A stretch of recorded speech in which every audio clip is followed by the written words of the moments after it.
few days whether the new convention center will be built in downtown Halifax. Federal Minister Peter MacKay telling CTV News today an announcement on federal funding for that project is imminent. We're very close. The province, of course, now I understand maybe has some new information they want to share about costs. And of course, this is, again, taxpayers' money from both, there's only one taxpayer. And we want to make sure that this is, again, going to be a project that has a strong fiscal case. When do you think we'll know this? I think we're down into a matter of days now as opposed to weeks and months. Okay. I think we're very close. The province of Nova Scotia and the Halifax municipality have each contributed $56 million to the project. They're asking the federal government for $47 million in funding.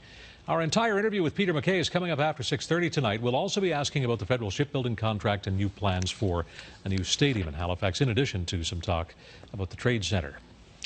There are some very high hopes for downtown Halifax tonight, about 48 stories high. A new plan has been submitted for the land where a developer once planned to build the 27-story Twisted Sisters. Remember? Here is CTV's Rick Grant with more. It's a tall order. 2 condominium towers over a hotel and retail level, 48 stories. It will be iconic. Despite fierce opposition by Nova Scotia Heritage Trust and others, United Gulf's 27-story project, nicknamed the Twisted Sisters, was approved by Council in 2006 and the following year given the green light by the Utility and Review Board. But the $150 million project was never developed. Sabiri says it was the delay in getting development permits for the Twisted Sisters project that helped him come up with the concepts for Skye Halifax. He says it wasn't the opposition to the Twisted Sisters, but support for it that made him realize where the market really is. The folks that came in and supported our project, and we were astonished by the amount of young people that came and they supported the project.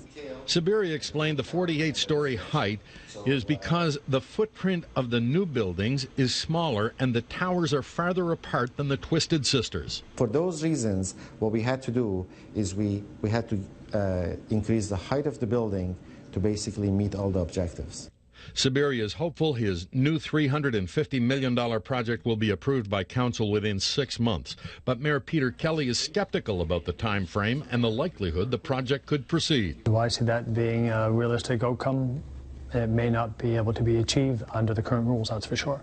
Kelly explains that all of the city's development laws would have to be changed to allow for 48 stories. It has to do with the Citadel Hill ramparts. The buildings are not supposed to be able to be seen from that point inside the fort.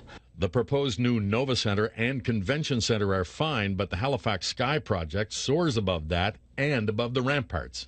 Right now, he has an approved project that he can start tomorrow. He can commence construction and do exactly what has already been approved. But Kelly says the Twisted Sisters development agreement has expired.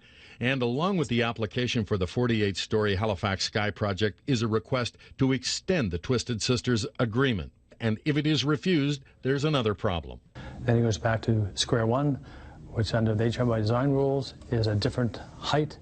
A lot different, much lower. While Sabiri is looking right now for 2 48-story towers, Kelly says the 27-story Twisted Sisters project could be cut down to 19 or 20.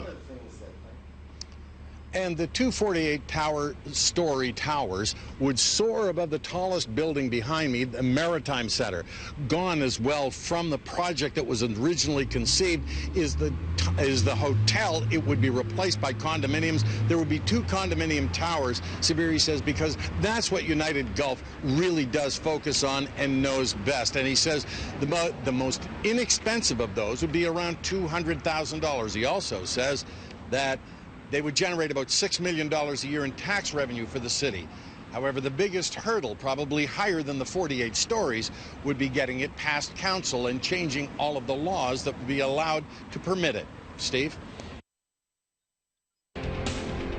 Tonight,